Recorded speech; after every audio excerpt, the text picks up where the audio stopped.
પ્રોથ્રોમ્બિન time એ એવો time છે કે જેમાં બ્લડને ક્લોટ થવા માટે જે સમય લાગે છે એ આપણે માપીએ છીએ ટિશ્યુ થ્રોમ્બોપ્લાસ્ટિન એમાં એડ કર્યા પછી. આમાં એવું કરવામાં આવે છે કે સૌથી પહેલાં આપણે બ્લડ લઈએ છીએ, બ્લડમાં આપણે ઓક્ઝેલેટ્સ એડ કરીએ છીએ. ઓક્ઝેલેટ્સ એડ કરવાથી શું થાય છે કે બ્લડમાં નેચરલી રહેલું જે કેલ્શિયમ જે છે એ પોતાની અસર ગુમાવી દે છે, બ્લડને ક્લોટ કરી નથી શકતું, પ્રોથ્રોમ્બિન થ્રોમ્બિનમાં કન્વર્ટ નથી થઈ શકતું. તો હવે બ્લડ ક્લોટિંગ નહીં થાય, બ્લડ લિક્વિડ સ્ટેટમાં છે. તો હવે આપણે શું કરીશું, ટિશ્યુ થ્રોમ્બોપ્લાસ્ટિન અને કેલ્શિયમ આ બ્લડમાં એડ કરીશું.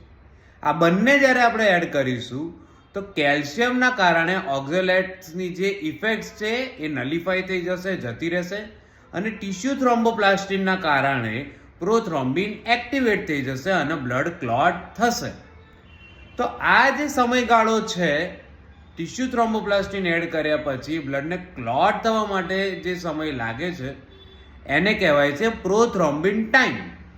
નોર્મલી એ હોય છે 10 થી 12 સેકન્ડ્સ. હવે જો એ આના કરતાં વધારે હોય તો એવું સમજી શકાય છે કે પેશન્ટના બ્લડમાં પ્રોથ્રોમ્બિનનું જે લેવલ છે એ ઓછું છે.